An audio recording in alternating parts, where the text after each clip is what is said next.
Everything was good. In an RV park. I've done my research. I've been to workshops. I've bought material. I built my house. I'm living in my house, and I started having to deal with racism. None of the workshops I had gone to, no one that I had bought material from could have told me to anticipate that. It wasn't their experience. It wasn't in anything that I'd read. It wasn't in anything that we talked about that this is something that you might have to experience. So I moved my tiny house out of the RV park. I have been kicked out of a Facebook tiny house group. I was kicked out because I expected them not to refer to black people as the N-word. I was floored. I'm thinking, you all, you're gonna fix this and somebody's gonna handle that, and instead I got booted.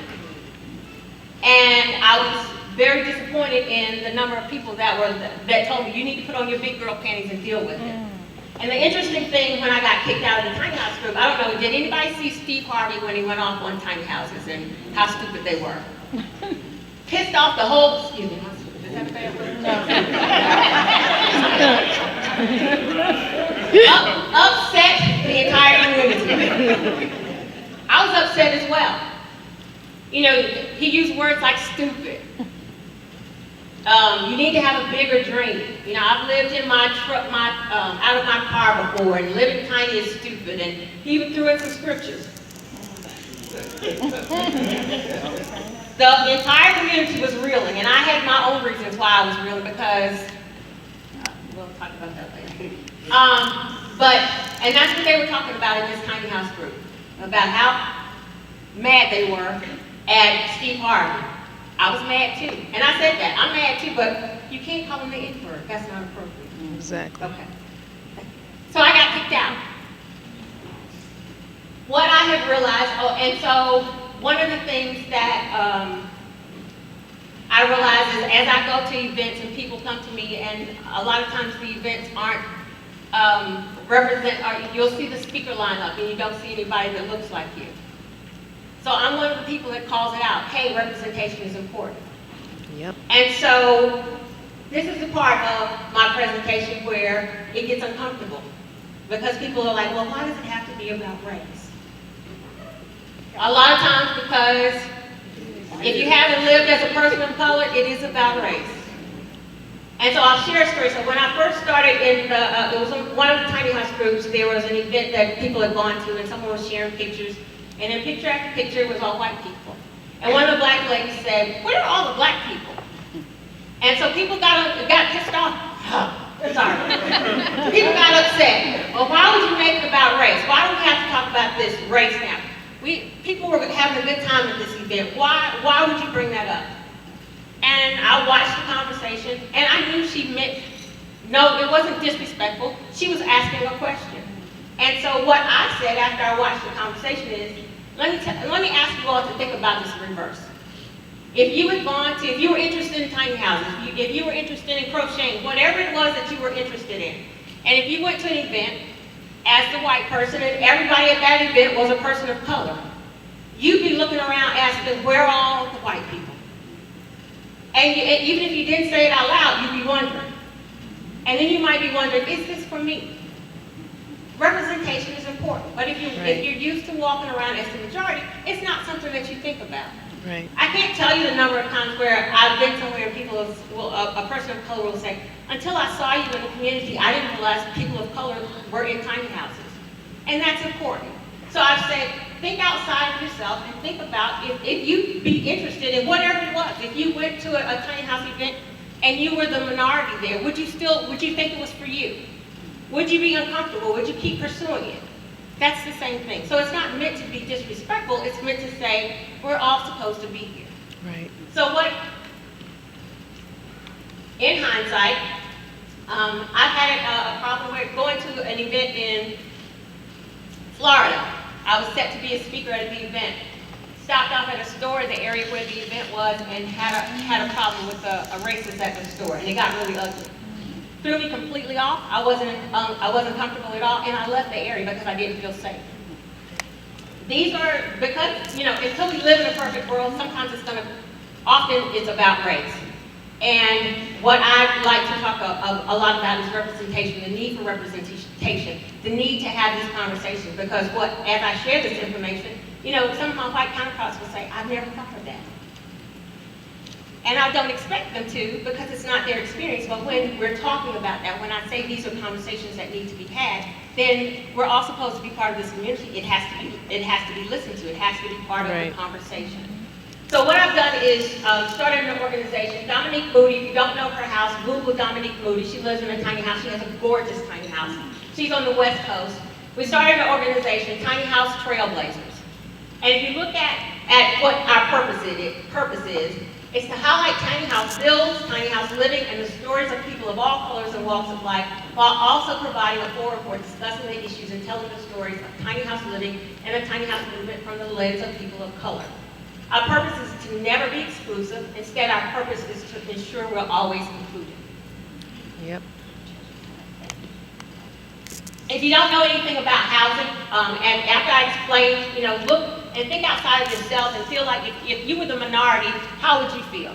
So then you have to ask the question, well, why aren't black people interested or people of color interested in the tiny house movement? So then you have to think about things like the racial wealth gap. The numbers in 2013, I think the wealth for white Americans was 134,000. Hispanics, it was 13,000. African Americans, it was 11,000. And this is wealth. This isn't income. This is wealth. This is after you've taken out the debt. This is what you have left after you've taken out the debt. There's a big racial wealth gap. Land, home ownership is what creates wealth. Some of the reasons that people of color don't own houses. If you know anything about redlining, practices of years ago where mortgage lenders redlined communities where they didn't intend to give loans. Those are things that have kept people of color out of housing. Predatory lending. Redlining is illegal, but if you Google it, you'll see that redlining still happens today. Predatory lending, where lenders will steer people of color and women to loans where they can afford a loan at a lower interest rate or a better loan. They'll steer people of color and women to loans that are really not in their best interest. Housing discrimination. It's illegal. You can go Google today. Somebody got called out for it yesterday, a big bank. You know, this is still happening. So people of color are still trying to follow the American dream. They're still trying to get the big house. And they've been kept out of the big house. And so in the conversation when you're talking about a tiny house, they're like, why would I want to do that? Yeah. That doesn't sound like, you know, I'm still trying to get what success looks like, because success in America is the big house and the picket fence and, you know, all of this stuff. If you haven't achieved that yet, or if, you know, you're just a couple of generations removed from living in a tiny house because you have to, not because it's a choice. Or perhaps where you don't have running water and that kind of stuff. A tiny house is a harder sell for people of color because they're looking like, no, I haven't gotten the big house yet. So at a time where white people are saying, okay, you know what? Owning a house is overrated. I'm done. I don't want to do this anymore. And they realize a tiny house is a quicker pathway to home ownership. Affordability. It's a pathway to less debt and debt-free living. It presents financial and emotional freedom. You got the satisfaction of designing your own house, building your own house, early retirement, mobility, aging parents, adult children, where less equals more for tiny houses. The top three items are really why people of color should be in this movement. And that's one of the things that I share so that we can bring awareness. We need to be here as well. So, but what are the challenges? Where can you park a tiny house? So that's a challenge for everybody. That's just a conversation that we have all the time. And that's why we host these events so we can have conversations with the zoning and coding people so that they can make some changes. But on top of that, where can you park a tiny house? So right now you can park a tiny house maybe in somebody's backyard, a rural area, or an RV park. Those are some of the least safe spaces for people of color. So on top of this, where can you park a tiny house, we need to be talking about where can you park a tiny house as a person of color. So these are opportunities for white people? Does it include people of color? These are the conversations that we need to be having. So I've sold people of color on tiny houses now, and they're like, oh yeah, I'm interested.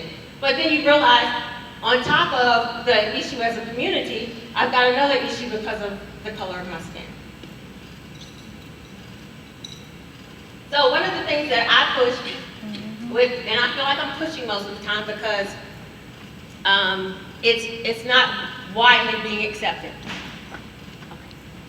Inclusion. So as far as the community, representation is so important. Inclusion is important, and it's not inclusion after the fact. So we're talking about community, and we've got people in the community that are working to have these conversations with zoning and coding. Make sure everybody is seated at the table and they have a voice at the table. What are the concerns of people of color? Are we talking about this as a community? You know, if you're building tiny house communities and you're not including everybody, then that's not a community. Right. It's here. Inclusion is about creating a better world for everyone. Everybody needs to be included. Everybody needs to understand what the issues are. That's why these kind of conversations is for awareness. So that if you're in my community and I'm a person of color and you're not a person of color, understanding if we're going to be tiny house neighbors, what are my concerns? I've got your back. I want to be an ally. I want to have this conversation. I want to be sure that we're talking about all the same things and everybody is included and welcomed and represented. A dream doesn't become reality through magic. It takes sweat, determination, and hard work. With Tiny House Trailblazers and kind of, I see myself as, you know, people see my face and in the community, I have a responsibility as a person of color to make sure that we all get to be here and we all get to participate in this conversation and all be part of a community. It makes for some nice, nasty hate mail. I just received a really nasty anonymous letter last week that, you know, people in the community were coming for me. I don't know what that means. I don't know if that means they're gonna come take my tiny house, you know. I don't know. But what you need to know is I'm resilient. I feel like I have a responsibility and I want everyone to be included in this community. Thank you. I think I've run out of time, but I really did want to answer some questions. Thank you. Am I out of time?